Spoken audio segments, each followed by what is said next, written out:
Welcome to the Radio Revenue Podcast. You know, usually when we talk about a crime scene, there's this expectation of physical evidence. Right, like a broken window or something. Exactly. A jimmied lock, maybe a discarded crowbar. It's tangible. You can point to it and say, well, that is where they got in. Yeah, but when you step into the world of modern cybercrime, that physical crime scene just completely vanishes. It's totally gone. We're looking at a landscape that is invisible, it's borderless, and honestly, it's evolving at a speed that feels almost impossible to track. Oh, it's the absolute definition of an asymmetric threat. I mean, the methods change literally daily, but the devastation left behind on the victim is very, very real.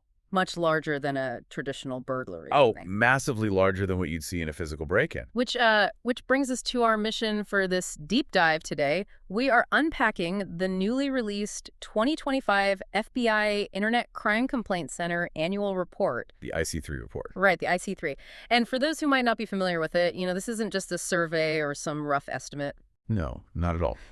And to break that down to like a human level, the average loss per complaint they received is now $20,699. Which is life-ruining money for most people.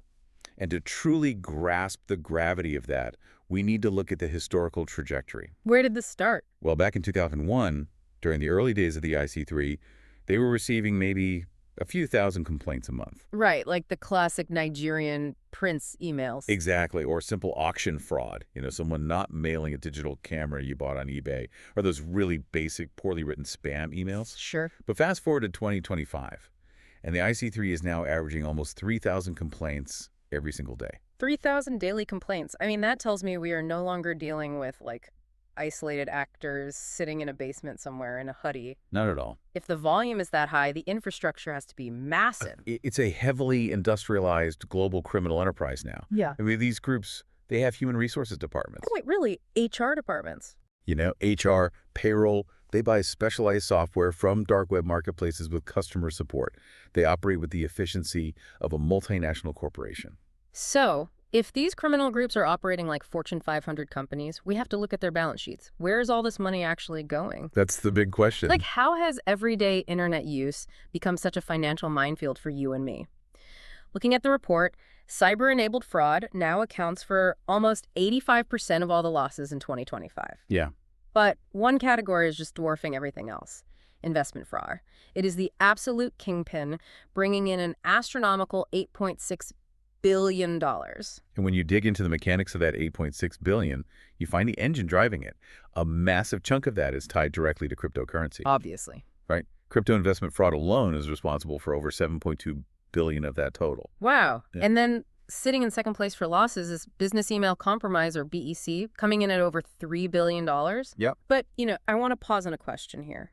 Because if we assume the general public is vastly more tech-savvy now than they were 25 years ago. Which they generally are. Right. We all know what a spam email looks like. Hello. We know not to click on random attachments. So why are the losses skyrocketing so dramatically? It's a great question. It feels like we aren't dealing with a lone burglar picking a lock anymore, but like an industrialized corporate espionage machine. The public is certainly more aware of basic threats. Absolutely.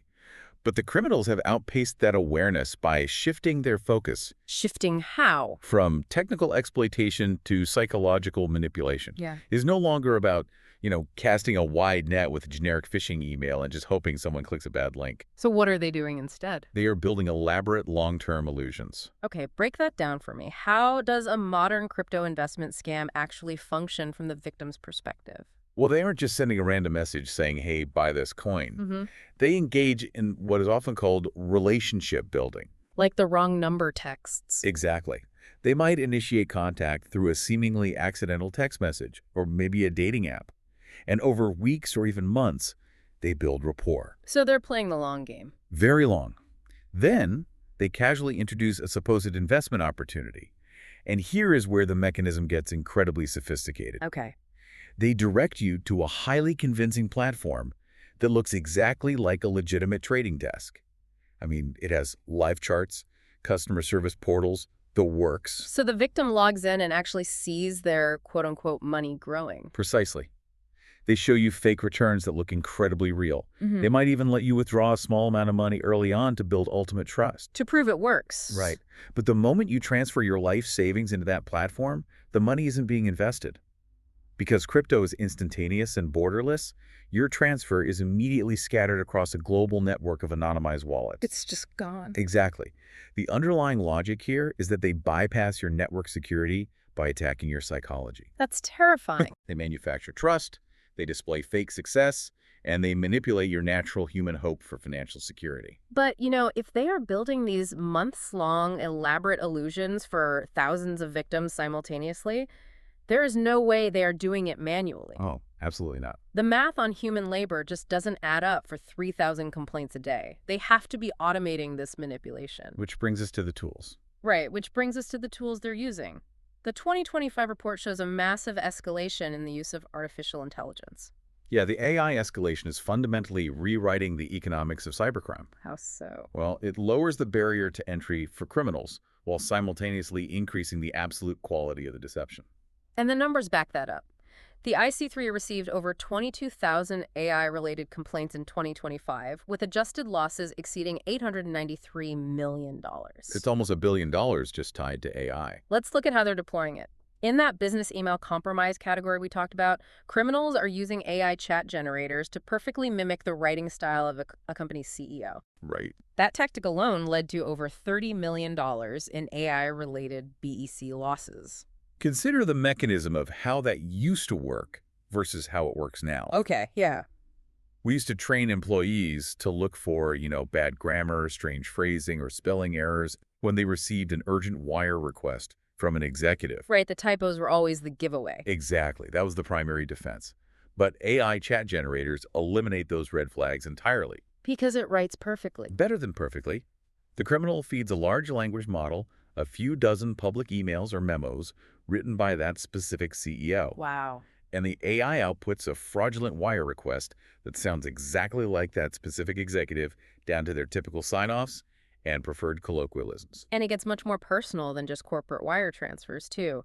The report details how voice cloning is powering what they call distress or grandparent scams. These are heartbreaking. Yeah, this is where they trick victims into thinking their loved ones are in a physical emergency. There were over $5 million in losses tied to that. Just from voice cloning. Yeah. Plus, AI is being used in confidence and romance scams to create highly believable fake profiles and conversation scripts, driving over $19 million in AI nexus losses. The voice cloning mechanism is particularly insidious, though. How does that actually work? A criminal only needs a 3-second audio clip of someone's voice. 3 seconds. That's it. That's it. Which is, easily scraped from a public social media video or a voicemail greeting. They feed that short sample into an AI audio generator, and they can type any script they want. Oh my God. The AI synthesizes the voice perfectly, complete with realistic inflections and even emotional distress like crying. Okay, let me push back on this because the implications here create a huge feeling of helplessness. I know, it's bleak. If criminals can perfectly clone my boss's email syntax or literally clone my grandchild's voice over the phone, crying for help in the middle of the night, Right. how is a normal person supposed to survive this? Doesn't the whole concept of, trust your gut become completely obsolete? It is an uncomfortable truth, but yes. Relying solely on your gut feeling or your traditional senses to detect fraud is becoming obsolete. Because it just sounds too real. The synthetic content is now too good to distinguish from reality on the fly. This forces a systemic shift in our behavior. What kind of shift? Everyone, from a grandparent getting a frantic late-night phone call to a massive financial institution processing a corporate wire transfer, has to transition from trusting their gut to implementing strict independent verification protocols. So we have to build our own human firewalls, essentially. Exactly. What does that actually look like in practice for a listener right now? It requires breaking the chain of communication, which we call out-of-band verification. Out-of-band verification. Right. If your quote-unquote boss emails you asking for an urgent wire transfer, you do not reply to that email to confirm. Because the attacker controls that inbox. Exactly. You use an entirely different channel. You call them on a known pre-saved phone number, or you just walk down the hall to their office. Makes sense. And for families. For families, it means establishing a safe word. If your grandson calls claiming he is in jail and needs bail money, you ask for the safe word. And if they don't know it? If the voice on the other end doesn't know it, you hang up immediately. The underlying mechanism of defense must shift from detection to independent verification. That makes a lot of sense. You verify through a channel the attacker cannot possibly control. Precisely. So we've covered the high-tech methods, the billions lost, the AI tools. Let's shift the focus to the people on the receiving end. The victims. Right.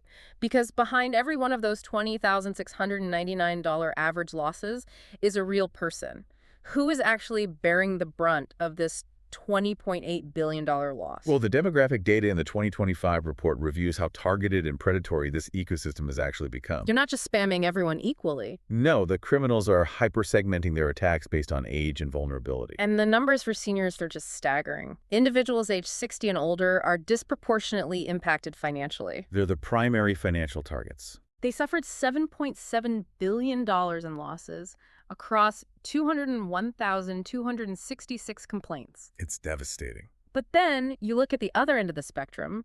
Younger demographics, specifically people under 20, face incredibly severe non-financial threats. Right. They reported over 31,000 complaints, but only $67 million in financial losses. Yeah, and that 67 million figure for the youth demographic can be really misleading if you only look at the financial impact. Because the money isn't the point. Right. The true devastation there is psychological. Exactly.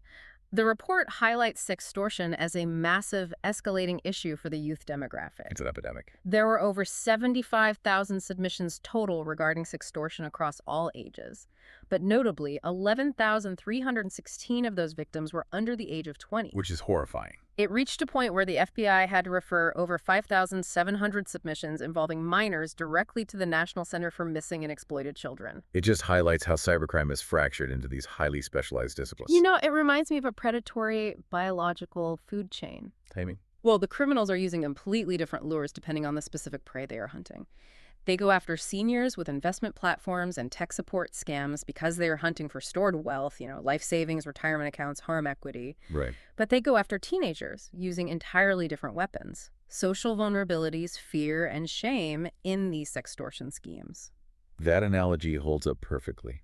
And we need to look at the underlying psychology of why sextortion is so uniquely devastating to a teenager. It's worse for them than adults. Oh, absolutely. A developing brain is biologically wired to prioritize social acceptance and peer status above almost everything else. Right. The criminals understand this. By threatening to expose compromising photos or even synthesize fake images to a teenager's classmates, friends, or family. They're threatening their whole world. Exactly. The attacker is threatening the teenager's entire social survival. Combine that immense psychological pressure with the permanence of the digital world and the trauma inflicted on those 11,000 underage victims is just incalculable. It doesn't show up on a financial balance sheet. Exactly. But the damage is profound. That is a really crucial point. It forces us to view cybercrime as a profound social threat, not just a financial one. We have to look at the whole picture. Right. But following this grim reality, the natural question is, what is actively being done to stop this? Right. What's the counterattack? Given the sophistication and the speed of these attacks, how does anyone actually recover a victim's money once it's gone? This is where we need to look at the operational side of the IC3. It isn't just a passive reporting database like a suggestion box. Okay. It acts as a very active operational hub for law enforcement. The report details the work of the IC3 Recovery Asset Team, known as the RAT, which was established back in 2018 to combat exactly this issue. And they utilize a protocol called the Financial Fraud Kill Chain, the FFKC. The kill chain, yes. The report gives this incredibly detailed example of a real estate business email compromise scam that honestly reads like a thriller. It really does. A senior citizen in Missouri was targeted while trying to close on a property. Real estate transactions are prime targets because the payouts are massive. Right, down payments. Yeah, and the communication involves multiple parties, realtors, title companies, lawyers, buyers, and sellers. It's chaotic. Right. And in this case, the criminals had likely compromised the email account of the title company months in advance. Just sitting there silently monitoring the transaction. Waiting for the right moment. And at the exact right moment, they sent an email from the legitimate but hacked account with fraudulent wire instruction. Which the victim followed. Yeah, Right. yeah. The victim in Missouri wired over $1.3 million to a fraudulent domestic bank account, thinking they were just closing on their house. But the victim realized the error shortly after and immediately reported it. Crucial step. Very. And here's where the mechanics of the kill chain activate. The RAT immediately initiated the FFKC with domestic banking partners and managed to freeze that fraudulent recipient account before the criminals could withdraw the funds. Which is fantastic. But the investigation revealed this fascinating layer of complexity. They discovered that the owner of the domestic account receiving the $1.3 million was actually a victim themselves. Yes, they were what we call a money mule. A money mule operating under the guise of an overpayment scam. Right. Can you explain how an unwitting person becomes a money mule in an overpayment scam? Certainly. The criminals will often recruit these mules through fake work-from-home job postings or online marketplaces. Like perfectly normal-looking jobs. Exactly. They will send the mule a large sum of money. In this case, the $1.3 million stolen from the Missouri victim. Okay. The criminal then contacts the mule, claims they accidentally overpaid them for their services or goods, and instructs them to keep a small portion as a quote-unquote bonus, but urgently wire the remaining bulk of the funds to a different account. So the mule thinks they're doing a favor. The mule thinks they're just correcting an administrative error, but in reality, they are actively laundering stolen funds and insulating the true criminals from law enforcement. Which is exactly what happened here. The criminals had instructed this mule to forward $1 million of that stolen money to an international account in Hong Kong. Getting it out of the country. Right. But once the RAT discovered this, they immediately initiated the international FFTC to stop those funds from vanishing overseas, and they successfully recovered the money. It is an incredible win. It really is.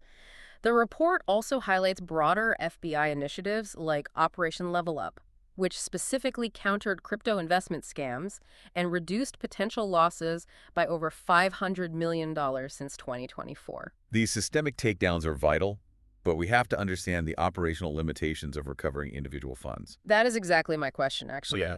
Given the sheer speed of modern wire transfers, and especially the instantaneous nature of cryptocurrency transactions, how does the FBI actually win a foot race against a digital transaction? It's tough. I mean, it seems technically impossible to catch a wire once it is sent. It is a foot race, but it relies on the architecture of the global banking system. Oh, so? When a massive wire transfer occurs, it doesn't instantly teleport into the criminal's pocket in Hong Kong. Oh, it doesn't? No, it typically moves through a series of correspondent banks. Okay. These are massive intermediary institutions that hold accounts for other banks to facilitate international transfers. Got it. The financial fraud kill chain leverages direct, pre-established relationships between the FBI and the anti-money laundering officers at these specific institutions. So they have a direct line. Exactly. They can essentially pull a global emergency brake and freeze the funds while they are still in transit, or sitting in a holding account pending clearance. But there has to be a catch to this emergency brake, right? The catch is time. Time. The success of the kill chain relies entirely on immediate public reporting. The FBI cannot freeze funds they do not know about. Right. If a victim realizes they have been scammed, but waits a week to report it out of embarrassment, or, tries to negotiate with the scammer themselves, That money is gone. completely gone. By the time the FBI is notified, the funds have cleared the correspondent banks, been dispersed into dozens of smaller accounts, and converted into cryptocurrency or cash. The trail goes cold. The kill chain only functions if the victim pulls the alarm instantly at IC3.gov. Time is the absolute most critical factor in asset recovery. The takeaway there is crystal clear. If you realize you've been scammed, you swallow the pride, you don't wait a single hour. Not even a minute. You go straight to IC3.gov and file the complaint right that second. Every minute dictates the probability of recovery. Well, we've covered a massive amount of ground today. The multi-billion-dollar scale, the sophisticated illusions in crypto, the AI voice cloning, the devastating psychological toll on different demographics, and the mechanisms of how the FBI actually attempts to recover these funds. But as we look at the whole picture of the 2025 report, what is the ultimate takeaway for the listener? There's a detail buried in the public service announcement section of this report that serves as a vital warning about the future of this landscape. What's the... It is the accelerating intersection of the physical and digital worlds. Wow. Because it is very easy to think of cybercrime as something that is confined to a screen, right? Right, something you can turn off by simply closing your laptop. Exactly. But the 2025 report includes specific warnings about how these digital threats are bleeding into physical reality. That is a terrifying shift. What does that actually look like? The report explicitly warns about unsolicited packages containing physical QR codes being mailed directly to people's homes to initiate fraud schemes. Mailed to their homes. Yes. The criminals know our email spam filters have gotten way better at catching malicious links, so they're entirely bypassing digital security by using the physical postal service. That's crazy. They mail you a legitimate-looking package or a letter with a QR code, hoping your curiosity prompts you to scan it with your phone, instantly compromising your device. They are essentially mailing the malware right to your front door. Exactly. And the report notes an even more alarming trend. Individuals targeting Tesla vehicles and dealerships nationwide with arson, gunfire, and vandalism, seemingly coordinated through online hubs tracked by the IC3. Gunfire. Yeah. While that manifests as purely physical violence, it highlights how deeply intertwined our physical infrastructure, like connected vehicles, smart grids, and automated homes is with the broader cyber threat landscape. It fundamentally changes the threat model. You can't just be careful online anymore. You have to view the physical tools that connect you to the digital world with the exact same level of scrutiny. Right. I mean, a random piece of junk mail is now a potential cyber vector. And that is the ultimate takeaway for everyone listening. Cybercrime is no longer just a digital problem. It is a holistic security issue that touches our physical mailboxes, our connected cars, and our daily routines. It's everywhere. It requires a completely new baseline of daily vigilance. The synthetic content will only get more convincing, and the attacks will only get more personalized. So what's the first step? The first step in protecting yourself is understanding the mechanics of how these illusions are built. Once you know how the trick works, you transition your defense from trying to detect the fake to independently verifying the truth. Right. Question the unusual, verify out of band, and if the worst happens, report it immediately. It was a Revenue Radio podcast. Thank you for watching. Please like, subscribe, and hit the bell to stay updated with our latest analyses.